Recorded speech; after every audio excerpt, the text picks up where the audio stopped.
Once again, welcome back to KCS Classes. KCS Classesന്റെ മറ്റൊരു എപ്പിസോഡിലേക്ക് എല്ലാവർക്കും സ്വാഗതം. This is Kiran CS.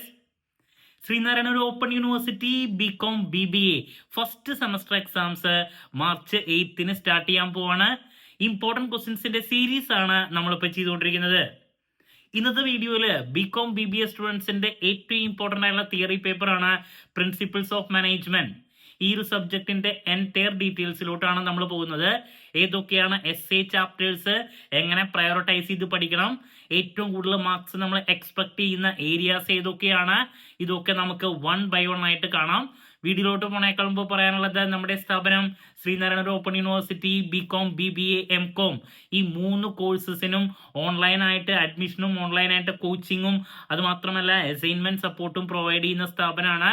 Live class Google മീറ്റിലൂടെ provide ചെയ്യുന്നു. Video ക്ലാസ്സിന്റെ റെക്കോർഡും ആക്സസ് ചെയ്യാൻ സാധിക്കും. അതുകൊണ്ട് തന്നെ എപ്പോൾ വേണമെങ്കിലും പഠിച്ച് ഡൗട്ട് ഉള്ളത് ചോദിക്കാനുള്ള അവസരം ഉണ്ടെന്നുള്ളതാണ്. ഇതുവരെയുള്ള നമ്മുടെ റിസൾട്ട്സ് ഒക്കെ സൂപ്പർ റിസൾട്ട്സ് ആണ് കേട്ടോ. സോ നമ്മുടെ ക്ലാസ്സിൽ ജോയിൻ ചെയ്ത് പഠിച്ച് നല്ല മാർക്ക് മേടിക്കാൻ താല്പര്യമുള്ള കുട്ടികൾക്ക് ഡിസ്ക്രിപ്ഷൻ ബോക്സിലുള്ള എൻ്റെ വാട്സപ്പ് നമ്പറിൽ കോൺടാക്ട് ചെയ്യാം, ക്ലാസ്സസ് ആക്സസ് ചെയ്യാം.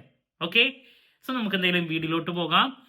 അപ്പോൾ വീഡിയോയിലോട്ട് പോകുമ്പോൾ ആദ്യം പറയാനുള്ളത് 4 ഇയർ UG ആദ്യത്തെ ബാച്ചാണ് നിങ്ങളുടെ.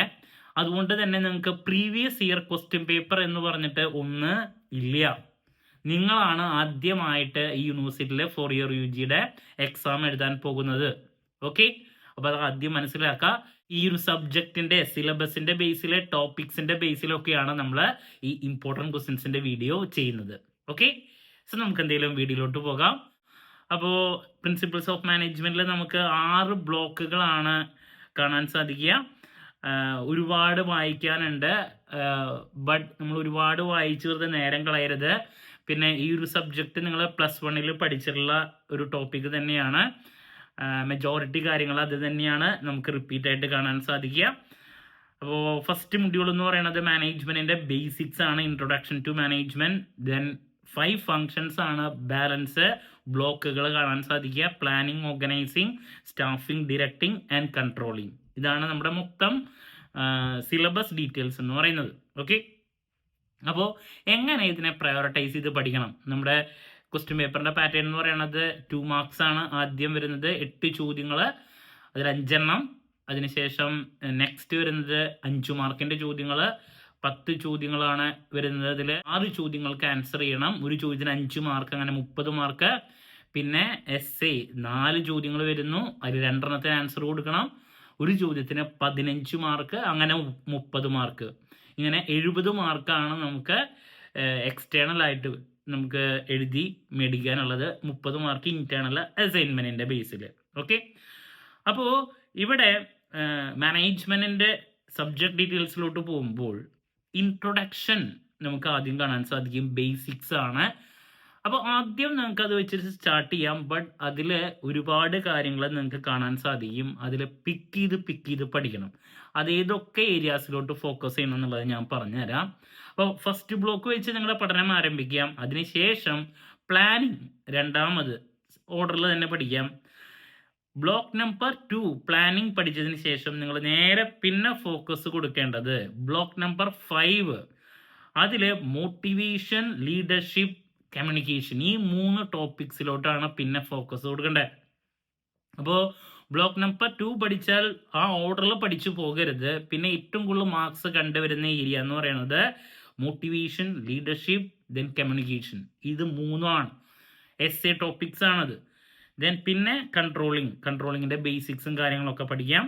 അതിനുശേഷം തിരിച്ചു പോകാം എവിടേക്ക്?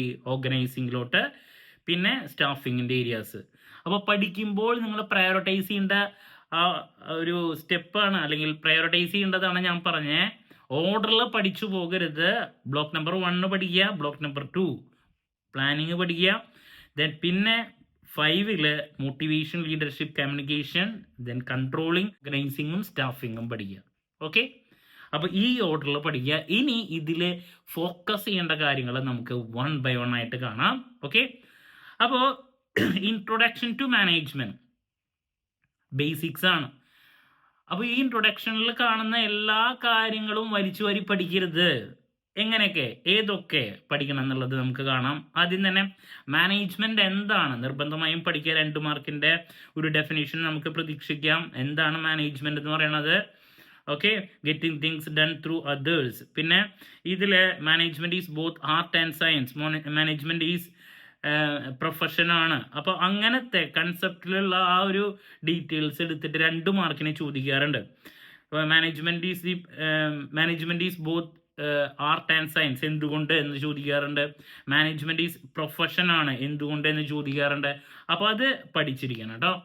ദെൻ അതിനുശേഷം നമുക്ക് objectives of management, then importance അല്ലെങ്കിൽ സിഗ്നിഫിക്കൻസ്, ക്യാരക്ടറിസ്റ്റിക്സ്, ഈ 3 ടോപ്പിക്സും പഠിച്ചിരിക്കണം. ഒന്നുകിൽ ഇതിലേതെങ്കിലും ഒരെണ്ണം 5 മാർക്കിന് വരാം. അതല്ലെങ്കിൽ എസ്സേക്ക് എന്താണ് മാനേജ്മെന്റ്, എക്സ്പ്ലെയിൻ ദി ഫീച്ചേഴ്സ്, അതുപോലെ തന്നെ ഇമ്പോർട്ടൻസ് ഓഫ് മാനേജ്മെന്റ്, രണ്ടും കൂടി മിക്സ് ചെയ്തിട്ടുള്ള ഒരു ചോദ്യം എസ്സേക്ക് ചോദിക്കാം. അപ്പോൾ വളരെ ഇമ്പോർട്ടൻ്റ് ആണ് ഈ ബേസിക്സ്. ദെൻ പിന്നെ ഫങ്ഷൻസ് ഓഫ് മാനേജ്മെന്റ് ആണ്. ഫങ്ഷൻസ് ഓഫ് മാനേജ്മെന്റിൽ പറഞ്ഞിട്ടുള്ള കാര്യങ്ങളാണ് നമ്മളിനി ബാക്കി ഓരോ മൊഡ്യൂൾസിൽ പഠിക്കുന്നത്. അപ്പോൾ എന്താണ് ഫങ്ഷൻസ് ഓഫ് മാനേജ്മെന്റ് എന്താണെന്നുള്ളത് നിർബന്ധമായും പഠിച്ചിരിക്കണം. കാരണം അതിലാണ് നമ്മുടെ മൊത്തം സബ്ജക്റ്റ് ഇരിക്കുന്നത്. Planning, organising, staffing, directing and controlling. അപ്പോൾ അത് നിർബന്ധമായി നോക്കേണ്ടതാണ്. അത് സെപ്പറേറ്റ് ചിലപ്പോൾ ചോദ്യമായിട്ട് ചിലപ്പോൾ ചോദിക്കണമെന്നില്ല, വേണമെങ്കിൽ ചോദിക്കുകയും ചെയ്യാം. ബട്ട് നമ്മൾ അതെന്തായാലും അറിഞ്ഞിരിക്കേണ്ടതാണ് കേട്ടോ. സോ ദാറ്റ്സ് അബൌട്ട് ആ ഒരു ടോപ്പിക്ക്. അതിനുശേഷം നമ്മൾ കൂടുതൽ പ്രതീക്ഷിക്കുന്നത് ലാസ്റ്റ് ഒരു area, difference between management and administration. നിർബന്ധമായും പഠിച്ചിരിക്കണം. 5 മാർക്കിൻ്റെ നമ്മൾ പ്രതീക്ഷിക്കുന്ന ഒരു ചോദ്യമാണ് difference between management and administration. Okay, അപ്പോൾ ഇതാണ് നമ്മുടെ ആദ്യത്തെ ഇൻട്രൊഡക്ഷൻ മൊഡ്യൂളിൽ ഫോക്കസ് ചെയ്യേണ്ട മെയിൻ ഏരിയാസ്. നമ്മൾ കൂടുതൽ പ്രതീക്ഷിക്കുന്നത് മാനേജ്മെന്റ് എന്താണ്, മാനേജ്മെന്റ് ബേസിക്സ്, ഒബ്ജക്റ്റീവ്സ്, അതുപോലെ തന്നെ സിഗ്നിഫിക്കൻസ്, ഫീച്ചേഴ്സ്, ഇതൊക്കെ. പിന്നെ ഈ പറയുന്ന അഡ്മിനിസ്ട്രേഷനും മാനേജ്മെന്റും തമ്മിലുള്ള ഡിഫറൻസ് 5 മാർക്കിനെങ്കിലും പ്രതീക്ഷിക്കുന്നുണ്ട് കേട്ടോ. പിന്നെ ഞാൻ പറഞ്ഞു getting things done through others, ആ ഒരു കൺസെപ്റ്റ്. പിന്നെ പ്രൊഫഷനാണ്, ആർട്ട് ആൻഡ് സയൻസ്, അതൊക്കെ നോക്കിയിരിക്കണം. Okay, moving to next school of management തോട്ടാണ്. സ്കൂൾ ഓഫ് മാനേജ്മെന്റ് തോട്ടിന്റെ ഡീറ്റെയിൽസിലോട്ട് പോകുമ്പോൾ ആദ്യം ലെവൽസ് ഓഫ് മാനേജ്മെന്റ് കാണാൻ സാധിക്കും. അത് നോക്കി വെക്കുക. Top level, middle level, lower level. Okay, അത് ചിലപ്പോൾ 2 മാർക്കിനോ 5 മാർക്കിനോ ചോദിക്കാം. അതിനുശേഷം നമുക്ക് ഇവല്യൂഷൻ ഓഫ് മാനേജ്മെന്റിലെ ഒരുപാട് കോൺട്രിബ്യൂഷൻസ് എക്സ്പേർട്സിന്റെ കാണാൻ സാധിക്കും. എങ്കിലും നമ്മൾ മെയിനായിട്ട് ഫോക്കസ് ചെയ്യേണ്ടത് സയന്റിഫിക് മാനേജ്മെന്റ്, FW ടൈലറിന്റെ കോൺട്രിബ്യൂഷൻ വളരെ ഇമ്പോർട്ടൻ്റ് ആണ്. അതിനുശേഷം ഫയോളിന്റെ 14 പ്രിൻസിപ്പിൾസ് ഓഫ് മാനേജ്മെന്റ്. ഈ 2 കോൺട്രിബ്യൂഷൻസിലോട്ട് മാത്രം മെയിനായിട്ട് ഫോക്കസ് ചെയ്യുക. ബാക്കിയുള്ളതൊക്കെ ഉണ്ടെങ്കിലും അത് നോക്കി വെറുതെ നേരം കളയേണ്ട ആവശ്യമില്ല. ചിലപ്പോൾ മാത്രം എന്തെങ്കിലും വന്നാലായി. അപ്പോൾ 2 കോൺട്രിബ്യൂഷൻസിലോട്ടാണ് ഫോക്കസ് പോകേണ്ടത്. നമ്പർ 1 സയന്റിഫിക് മാനേജ്മെന്റ്, W ടൈലറുടെ. നമ്പർ 2 നമുക്ക് ഏറ്റവും ഇമ്പോർട്ടൻ്റ് ആയുള്ള ഫയോളിന്റെ 14 പ്രിൻസിപ്പിൾസ് ഓഫ് മാനേജ്മെന്റ്. ഈ 14 പ്രിൻസിപ്പിൾസ് ഓഫ് മാനേജ്മെന്റിന്റെ ഉള്ളിലുള്ള പല കാര്യങ്ങളും നമുക്ക് 2 മാർക്കിന്റെ ചോദ്യത്തിൽ വരാറുള്ളതാണ്. എസ്പിരിറ്റ് ഡി കോപ്സ് എന്താണ്, unity of command, unity of direction, centralisation, decentralisation, പിന്നെ അതോറിറ്റി ആൻഡ് റെസ്പോൺസിബിലിറ്റി എന്താണ്. അപ്പോൾ ഇങ്ങനെ സ്പാൻ ഓഫ് കൺട്രോൾ എന്താണ്, ഈ പറയുന്ന കാര്യങ്ങളൊക്കെ നോക്കിയിരിക്കണം. 2 മാർക്കിൻ്റെ സെപ്പറേറ്റ് എടുത്ത് ചോദിക്കാം. അതുപോലെ തന്നെ ഈ പറയുന്ന സയൻറ്റിഫിക് മാനേജ്മെൻറ്റിൻ്റെ ഉള്ളിലുള്ള പല കാര്യങ്ങളും, വർക്ക് സ്റ്റഡി എന്താണ്, എമോഷൻ സ്റ്റഡി, ആ കാര്യങ്ങളൊക്കെ. ഓക്കെ, അത്രത്തോളം ഇമ്പോർട്ടൻ്റ് ആണ് ഈ 2 കോൺട്രിബ്യൂഷൻസ്. ദാറ്റ്സ് അബൌട്ട് ഒരു ഏരിയ. ബാക്കിയുള്ളത് ലാസ്റ്റ് ഏരിയയിലൊക്കെ നമുക്ക് പല കോൺട്രിബ്യൂഷൻസ് ഓരോരുത്തരുടെ കാണാൻ സാധിക്കും. അതിലുള്ള ചില ഏരിയാസൊക്കെ നമുക്കിനി വരും ചാപ്റ്ററുകളിൽ വീണ്ടും പഠിക്കാനുണ്ട്. അപ്പോൾ അവിടെ ഈ ഏരിയാസ് മാത്രം ഫോക്കസ് ചെയ്യാം കേട്ടോ. Moving to next block, planning ആണ്. സോ വളരെ ഇമ്പോർട്ടൻ്റ് ആയിട്ടുള്ള ഒരു ഏരിയ ആണ്. ഞാൻ പറഞ്ഞു പ്ലാനിങ് എന്താണ്, 2 മാർക്കിൻ്റെ ചോദ്യം. അതിൻ്റെ ഒബ്ജക്റ്റീവ്സ് 5 മാർക്കിനെ പ്രതീക്ഷിക്കുന്നുണ്ട്. Then moving to next important ആയിട്ടുള്ള ഒരു ഏരിയ ആണ് സ്റ്റെപ്സ് അല്ലെങ്കിൽ പ്ലാനിങ്ങിൻ്റെ പ്രോസസ്സ്, അതിൻ്റെ ഇമ്പോർട്ടൻസ്, അഡ്വാൻറ്റേജസ്, ഡിസഡ്വാൻറ്റേജസ്. ഇതൊക്കെ എന്താണ് നമ്മൾ ഒരു കാരണവശാലും സ്കിപ്പ് ചെയ്യാൻ പാടില്ല ഏരിയയാണ്. SCക്ക് പ്രതീക്ഷിക്കുന്നുണ്ട് എക്സ്പ്ലെയിൻ പ്ലാനിങ്, അതിൻ്റെ ഇമ്പോർട്ടൻസ് അല്ലെങ്കിൽ അഡ്വാൻറ്റേജസ് ആൻഡ് ഡിസഡ്വാൻറ്റേജസ് എന്ന് ചോദിക്കാം. അതല്ലെങ്കിൽ ഇതിൽ ഏതെങ്കിലും ഒരെണ്ണം 5 മാർക്കിൻ്റെയും ചോദിക്കാം. പ്ലാനിങ്ങിൻ്റെ സ്റ്റെപ്സോ. അപ്പോൾ പ്ലാനിങ്ങിൻ്റെ ഈ ബേസിക്സ് പറഞ്ഞിരിക്കുന്നത് സ്കിപ്പ് ചെയ്യരുത്. എന്തൊക്കെയാണ് പ്ലാനിങ്, എന്താണ് അതിൻ്റെ പ്രോസസ്സ്, അഡ്വാൻറ്റേജസ് ആൻഡ് ഡിസഡ്വാൻറ്റേജസ്, അതിൻ്റെ ഇമ്പോർട്ടൻസ്. ഒന്നുകിൽ 5 മാർക്ക് അല്ലെങ്കിൽ എസ്. ഓക്കെ, പിന്നെ പ്ലാനിങ് എന്താണെന്ന് 2 മാർക്കിൻ്റെ ചോദ്യമായിട്ടും പ്രതീക്ഷിക്കാം. നെക്സ്റ്റ് ടൈപ്സ് ഓഫ് പ്ലാനിങ് ആണ്. അതിൽ അങ്ങനെ റിപ്പീറ്റ് ആയിട്ടുള്ള കാര്യങ്ങൾ കുറവാണ്. ഇപ്പോൾ റൂൾസ് എന്താണ്, പോളിസി എന്താണെന്നൊക്കെ വേണമെങ്കിൽ നോക്കാം. പിന്നെ ഇതിൽ 5 മാർക്കിൻ്റെ ചോദ്യത്തിലോ ചിലപ്പോൾ എസ്സേക്കോ ചോദിക്കാൻ സാധ്യതയുള്ള ഒരു ടോപ്പിക് എന്ന് പറയുന്നത് essentials of a good plan. ഒരു കാരണവശാലും സ്കിപ്പ് ചെയ്യരുത്. എസ്സേക്ക് പ്രതീക്ഷിക്കാം, അതല്ലെങ്കിൽ 5 മാർക്കിൻ്റെ ചോദ്യത്തിലും പ്രതീക്ഷിക്കാം. ഇപ്പോൾ പ്ലാനിങ് എന്താണ്, essentials of a good plan, എസ്സേക്ക് ചോദിക്കാം. ഓക്കെ, അപ്പോൾ പ്ലാനിങ്ങിൽ നിന്ന് ഒരു എസ്സേ ടോപ്പിക്ക് പ്രതീക്ഷിക്കുന്നുണ്ട്.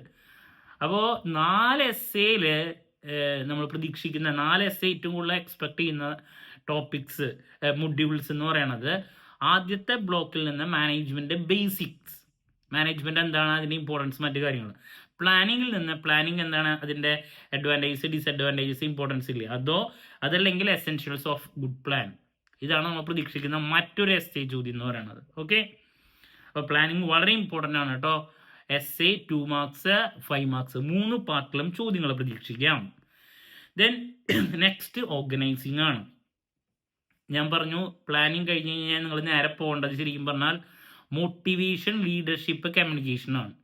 അതൊക്കെ കഴിഞ്ഞിട്ട് ഇങ്ങോട്ട് തിരിച്ചു വന്നാൽ മതി. പിന്നെ കൺട്രോളിങ് കഴിഞ്ഞിട്ട് ഇങ്ങോട്ട് തിരിച്ചു വന്നാൽ മതി. അതിൻ്റെ കാരണം ഓർഗനൈസിങ് ടോപ്പിക്ക് ഒരുപാട് വായിക്കാനുണ്ട്. ഇതിൽ നിന്ന് ചോദ്യങ്ങൾ വരും, ബട്ട് വരുന്ന ചോദ്യങ്ങളുടെ എണ്ണം കമ്പാരിറ്റീവ്ലി കുറവാണ്. വരില്ല എന്നല്ല പറഞ്ഞേ, മറ്റുള്ള ടോപ്പിക്സിൻ്റെ പ്രത്യേകത അത് വായിച്ചിട്ടുണ്ടെങ്കിൽ അതിൽ നിന്ന് ചോദ്യങ്ങൾ എന്തായാലും ഉണ്ടാവും. ഇതിൽ നിന്ന് ചോദ്യങ്ങൾ ഉണ്ടായിരിക്കും, ബട്ട് കുറേ വായിച്ചിട്ടാണ് കുറച്ച് കിട്ടുക. അതുകൊണ്ടാണ് ഞാൻ ആ ഏരിയാസ് കഴിഞ്ഞിട്ട് ഇങ്ങോട്ട് വന്നാൽ മതി എന്ന് പറയാൻ കാരണം. ഓക്കെ, അപ്പോൾ ഓർഗനൈസിങ് എന്താണ്, ഓർഗനൈസിങ് എന്നുള്ളത് നോക്കാം. പിന്നെ അതിൻ്റെ പ്രിൻസിപ്പിൾസ് ആണ്. അതൊരു എസ്സേക്കുള്ള സ്കോപ്പ് ഉണ്ട്, അല്ലെങ്കിൽ ചിലപ്പോൾ 5 മാർക്കിനാവാൻ വരാം. പ്രിൻസിപ്പിൾസ് ഓഫ് ഓർഗനൈസേഷൻ എന്ന് പറയുന്നത്, അതിൻ്റെ ഉള്ളിൽ നമുക്ക് unity of command, span of control, decentralisation, departmentation, ഇതൊക്കെ കാണാം. ഇതൊക്കെ 2 മാർക്കിനെ സെപ്പറേറ്റും ചോദിക്കാം. അപ്പോൾ പ്രിൻസിപ്പിൾസ് ഓഫ് ഓർഗനൈസേഷൻ 5 മാർക്കിൻ്റെയിലോ എസ്സേക്കോ സ്കോപ്പുള്ള ഒരു ടോപ്പിക്കാണ് കേട്ടോ. ദെൻ പിന്നെ സ്പാൻ ഓഫ് കൺട്രോൾ എന്താണ്, 2 മാർക്കിൻ്റെ ചോദ്യത്തിൽ പ്രതീക്ഷിക്കാം. ഫാക്ടേഴ്സ് ഡിറ്റർമൈനിങ് സ്പാൻ 5 മാർക്കിലും പ്രതീക്ഷിക്കാം. സ്പാൻ ഓഫ് കൺട്രോൾ വളരെ ഇമ്പോർട്ടൻ്റ് ആണ്. അപ്പോൾ സ്പാൻ ഓഫ് കൺട്രോൾ എന്താണ്, ഫാക്ടേഴ്സ് ഡിറ്റർമൈനിങ് സ്പാൻ നിർബന്ധമായും പഠിച്ചിരിക്കണം.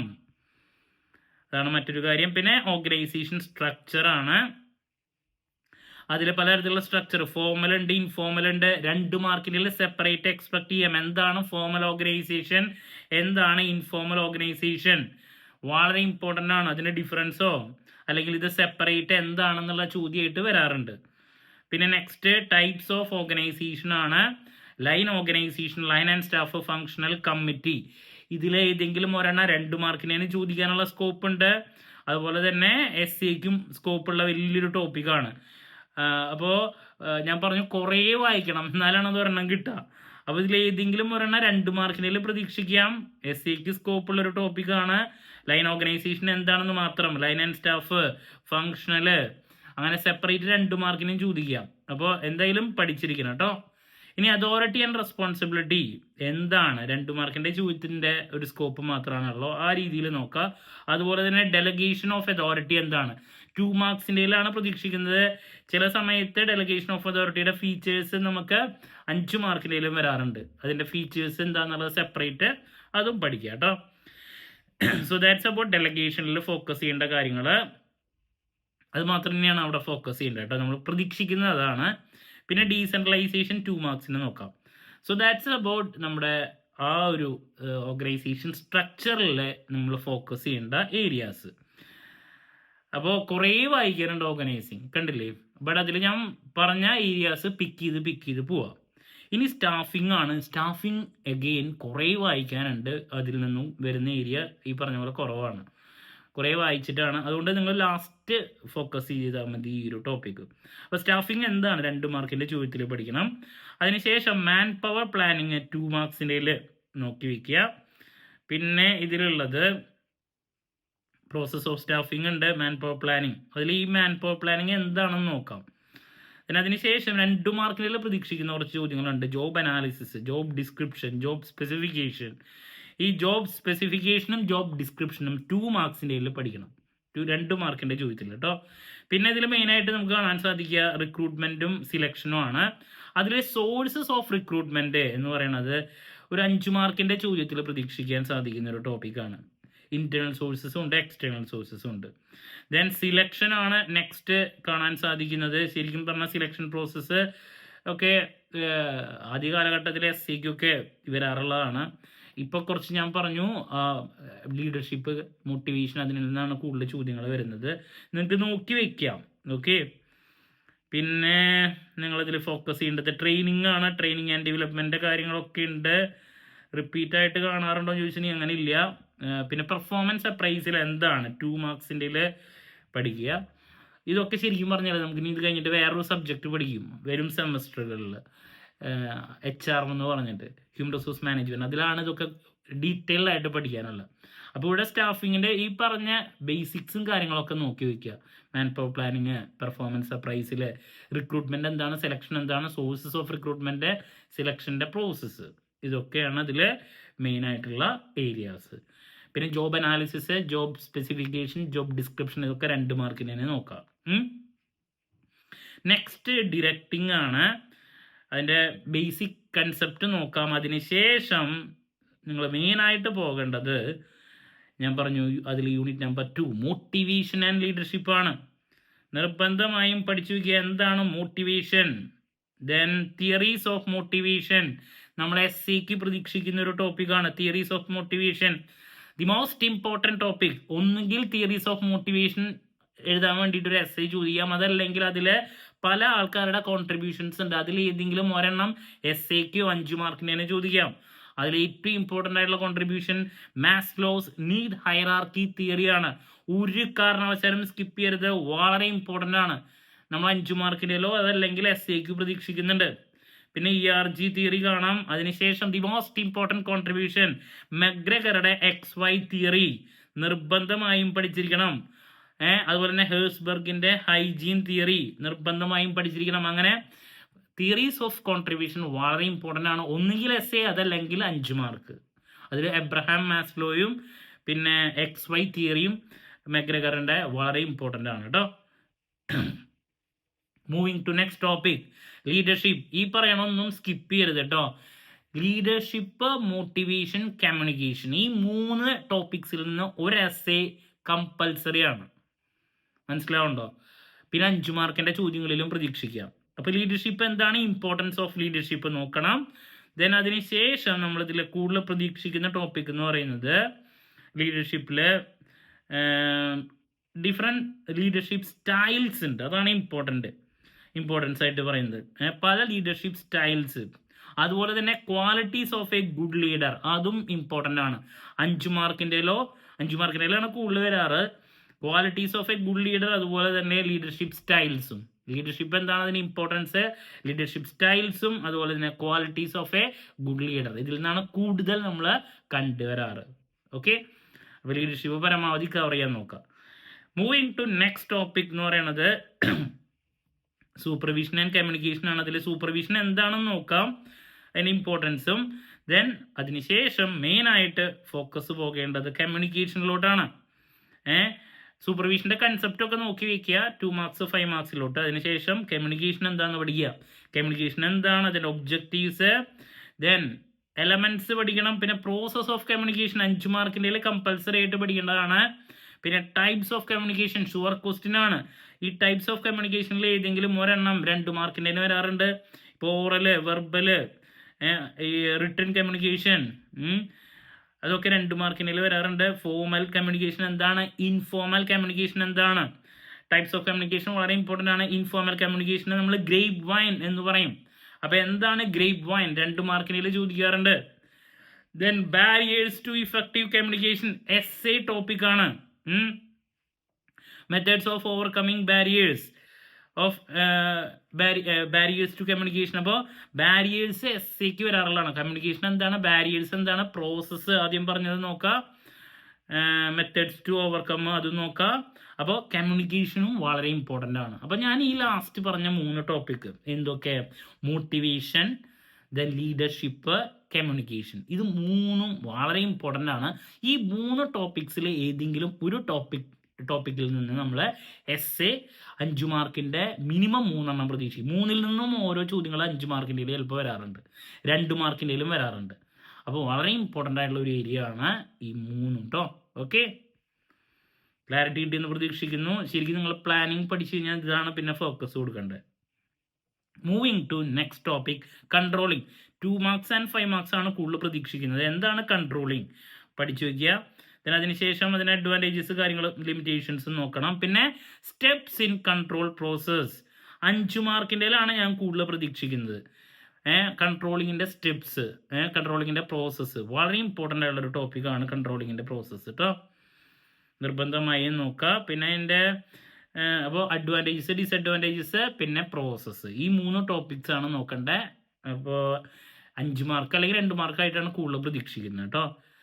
ശരിക്കും പറഞ്ഞാൽ പ്ലാനിങ് പഠിച്ച് ഇൻട്രൊഡക്ഷൻ മാനേജ്മെൻറ്റ് പഠിക്കുക, പ്ലാനിങ് പഠിക്കുക, പിന്നെ ലീഡർഷിപ്പ്, മോട്ടിവേഷൻ, അതുപോലെ തന്നെ കമ്മ്യൂണിക്കേഷൻ പഠിക്കുക, പിന്നെ കൺട്രോളിങ്ങിലോട്ട് വരാം. പിന്നെ ടെക്നിക്സ് ഓഫ് കൺട്രോളാണ്, ഒരുപാടുണ്ട് കേട്ടോ. ശരിക്കും പറഞ്ഞാൽ ടെക്നിക്സ് ഓഫ് കൺട്രോൾ നിങ്ങളുടെ ടൈമിൻ്റെ ബേസിൽ നിങ്ങൾ നോക്കിയാൽ മതി. ഇപ്പം ഇതിൽ നിന്ന് എന്തെങ്കിലും വരാണെങ്കിൽ നമുക്ക് ഓപ്ഷൻസ് ഉണ്ടായിരിക്കും. കാരണം ഇത് ഒരുപാട് വായിച്ച് നിങ്ങൾ നേരം വെറുതെ മെനക്കെടുത്തരുത്. നിങ്ങൾക്ക് ടൈമിൻ്റെ ബേസിൽ നിങ്ങൾ ലാസ്റ്റ് നോക്കിയാൽ മതി ഈ ഒരു ഏരിയ കേട്ടോ. സോ ദാറ്റ്സ് അബൌട്ട് നമ്മുടെ മൊത്തം സബ്ജക്റ്റിൻ്റെ ഡീറ്റെയിൽസ്. അപ്പോൾ എങ്ങനെയാണ് ഫോക്കസ് പോകേണ്ടതെന്നുള്ളത് ഞാൻ ഒന്നും കൂടി തന്നെ വീണ്ടും പറഞ്ഞു എന്ന് വിചാരിക്കരുത്. അത്രത്തോളം എന്ത് ചെയ്യണം, ഫോക്കസ് പോകേണ്ട ഏരിയാസ് ഏതൊക്കെയാണെന്നുള്ളത് നിങ്ങൾക്ക് മനസ്സിലാവാൻ വേണ്ടിയിട്ടാണ്. അല്ലെങ്കിൽ നിങ്ങൾ എന്ത് ചെയ്യും, കുറേ വായിച്ച്, കുറച്ച് സമയമല്ലേ നമ്മുടെ മുമ്പിലുള്ളൂ, കുറേ വായിച്ച സമയം കളയും. അപ്പോൾ മാനേജ്മെൻറ്റിൻ്റെ ഇൻട്രൊഡക്ഷൻ ടോപ്പിക്കിലോട്ട് പോകുക, അതിലത്തെ ബേസിക്സ് കാര്യങ്ങൾ നോക്കുക. അഡ്മിനിസ്ട്രേഷൻ, മാനേജ്മെൻറ്റ് തമ്മിലുള്ള ഡിഫറൻസ് മറക്കരുത്. പിന്നെ സ്കൂൾ ഓഫ് മാനേജ്മെൻറ്റ് ടോട്ടിൽ 2 പേരുടെ കോൺട്രിബ്യൂഷൻസിലോട്ട് മെയിനായിട്ട് ഫോക്കസ് കൊടുക്കുക. FW Taylor, Henry Fayol. പ്ലാനിങ്ങിലോട്ട് പോവുക, പ്ലാനിങ്ങിൻ്റെ ബേസിക്സും കാര്യങ്ങളൊക്കെ നോക്കുക. അതിനുശേഷം ഇപ്പോൾ നമ്മൾ നേരത്തെ പറഞ്ഞ പോലെ ലീഡർഷിപ്പ്, മോട്ടിവേഷൻ, പിന്നെ കമ്മ്യൂണിക്കേഷനിലോട്ട് പോവുക, പിന്നെ കൺട്രോളിങ്ങിൻ്റെ ബേസിക്സും കാര്യങ്ങളും പഠിക്കുക. പിന്നെ ഓർഗനൈസിങ്ങിലോട്ട് പോവുക. ഓർഗനൈസിങ്ങിൽ ആ സ്പാൻ ഓഫ് കൺട്രോൾ, ഡെലഗേഷൻ, ഇതിൻ്റെയൊക്കെ കൺസെപ്റ്റ് നോക്കുക. പിന്നെ ഓർഗനൈസിങ്ങിൻ്റെ ഡിഫറെൻറ്റ് ടൈപ്സ് ഉണ്ട്. പിന്നെ ലൈൻ ഓർഗനൈസേഷൻ, സ്റ്റാഫ് ആ കാര്യങ്ങളൊക്കെ ഫോക്കസ് പോവുക സ്റ്റാഫിങ്ങിലോട്ട്. പിന്നെ ലാസ്റ്റ് പോകുന്ന സമയത്ത് അതിൽ സോഴ്സസ് ഓഫ് റിക്രൂട്ട്മെൻറ്റ്, പിന്നെ സെലക്ഷൻ പ്രോസസ്സ്, മാൻ പവർ പ്ലാനിങ് എന്താണെന്ന് മനസ്സിലാക്കുക. ഓക്കെ, അപ്പോൾ ഈ ഓർഡറിൽ നിങ്ങൾ പഠിച്ചു പോകുക. ഓക്കെ, ഒരുപാട് വായിക്കാനുണ്ട്. ബട്ട് ഇങ്ങനെ സ്മാർട്ടായിട്ട് പഠിച്ചു കഴിഞ്ഞാൽ നിങ്ങൾക്ക് എന്തായാലും സ്കോർ ചെയ്യാൻ സാധിക്കും. ഞാൻ അഗെയിൻ പറയുന്നു, നിങ്ങളാണ് ആദ്യമായിട്ട് എക്സാം എഴുതാൻ പോകുന്നവർ. അതുകൊണ്ട് ഇതിന് പ്രീവിയസ് ഇയർ ക്വസ്റ്റ്യൻ പേപ്പർ ഇല്ല ഇപ്പോൾ വരുമ്പോൾ. അപ്പോൾ ഞാൻ പറഞ്ഞു, ഈ സബ്ജക്റ്റിൻ്റെ ഒരു ഇമ്പോർട്ടൻസിൻ്റെ ബേസിലാണ് ഞാനിതൊക്കെ നിങ്ങൾക്ക് കൺവേ ചെയ്തത്. ക്ലാരിറ്റി കിട്ടിയെന്ന് പ്രതീക്ഷിക്കുന്നു. ഇനി ഉറപ്പായും പ്രതീക്ഷിക്കുന്ന ഓരോ പാർട്ടിലെ ചോദ്യങ്ങളുടെ ഡിസ്കഷനുമായിട്ട് നമ്മൾ എത്രയും പെട്ടെന്ന് തന്നെ വരുന്നതായിരിക്കും. എന്ത് ഡൗട്ട് ഉണ്ടെങ്കിലും കമൻറ്റ് ചെയ്യാതിനുള്ള മറുപടി ഞാൻ വീഡിയോസിലൂടെ നൽകുന്നതായിരിക്കും. പിന്നെ നമ്മുടെ ക്ലാസ്സിൽ ജോയിൻ ചെയ്ത് പഠിച്ച് നല്ല മാർക്ക് മേടിക്കാൻ താല്പര്യമുള്ള കുട്ടികൾക്ക് ഡിസ്ക്രിപ്ഷൻ ബോക്സിലുള്ള എൻ്റെ വാട്സപ്പ് നമ്പറിൽ കോൺടാക്ട് ചെയ്യാം, ക്ലാസ്സസ് ആക്സസ് ചെയ്യാം. മറ്റൊരു വീഡിയോയുമായി വീണ്ടും കാണാമെന്നുള്ള പ്രതീക്ഷയോടെ നിർത്തുന്നു. This is Kiran CS signing off. Have a nice day. Thank U.